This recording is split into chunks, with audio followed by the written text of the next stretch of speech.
సుబ్రహ్మణ్య స్వామి శివపార్వతుల మీద అలిగి ఇప్పుడు శ్రీశైలంలో గల శిఖరం మీదకు వచ్చి చేరుకుంటాడు. అప్పుడు ఆ శిఖరం మీద సంచరించేటప్పుడు ఆదిశేషు మనవరాలైన శ్రీవల్లి సుబ్రహ్మణ్య స్వామికి కనబడుతుంది. ఆదిశేషు కుమారుడైన కుముదుడు కూతురు ఈ శ్రీవల్లి. ఈ శ్రీవల్లి బోయరాజైన కిరాతరాజుకు దత్తత ఇస్తాడు. అప్పుడు సర్పరూపంలోంచి మానవ రూపంలో బోయ రూపంలోకి శ్రీవల్లి మారుతుంది.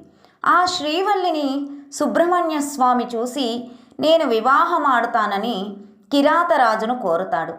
కిరాతరాజు మా బోయ రూపంలోకి మారితేనే పెళ్లి చేస్తానని చెబుతాడు.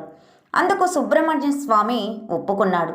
ఇంతలోనే శ్రీవల్లి ఒప్పుకోవడానికి మీరెవరు, మాది సర్పస్వరూపం, సర్పస్వరూపంలోకి మారితేనే నేను పెళ్లి చేసుకుంటానని శ్రీవల్లి చెబుతుంది.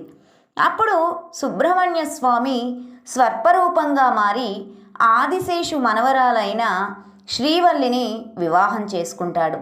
అలా సుబ్రహ్మణ్య స్వామికి సర్పరూపం వచ్చిందని ప్రతీతి. Please subscribe.